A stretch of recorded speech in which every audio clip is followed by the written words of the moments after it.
I am a guard in a hidden prison located in the Arctic. Something is horrifying about the inmates.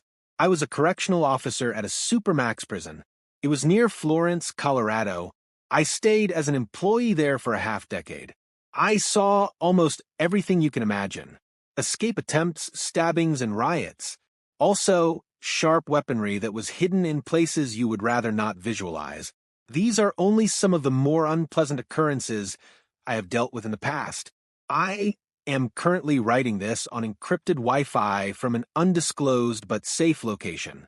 I have had a change of careers following the events of the tale I am about to share with you now. I hope that people thinking about becoming prison guards read my story and reconsider any future life choices they will look back on as a mistake. The warden called me into his office on a Monday.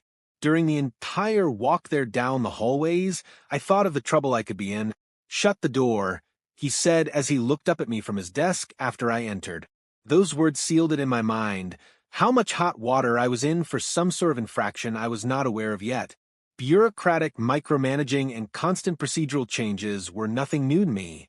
I still hated petty political grievances. I nodded and sealed the entranceway. He demanded I take a seat, so I did. "You're the best officer here," he said. I waited for the but. I anticipated news of termination. I saw a forced transfer to some mundane position filing paperwork headed my way. "I want to give you an opportunity," he said. "You will make $600,000 in 1 year. Your benefits will remain unchanged. You would have less oversight than what is present for you now. You would be in a leadership position, albeit an isolated one." "That sounds ideal," I said as my mind swam in the possibilities of how much profit he offered. "There are only 2 things we ask of you. 1 is that you cannot tell anybody about your new position. 2 is you locate somewhere else. There's a prison in the Arctic, and that is where your life will be for the next 365 days. The confusion must have been readable on my face. "If your wife asks, tell her that you are going to Federal Academy. There is no cell service or Wi-Fi there.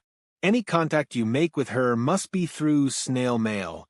We will handle the addresses given. If you decline this offer, then this conversation never happened. Do you understand?" I contemplated the pros and cons.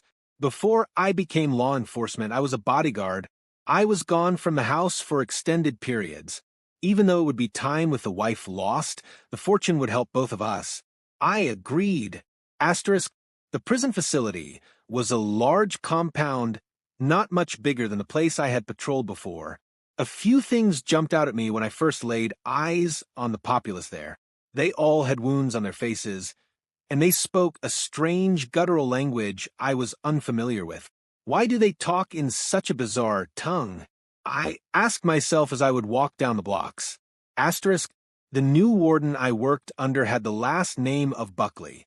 He had noticeable scar tissue beneath his eyes. His attitude towards me at the beginning was hardly welcoming. If anything, he acted as though I was a burden. He seemed to resent me due to the mere possibility of having to train me on things.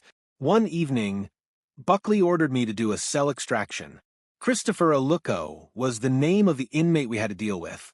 On the walk there, I asked my boss what Aluko had done to end up here.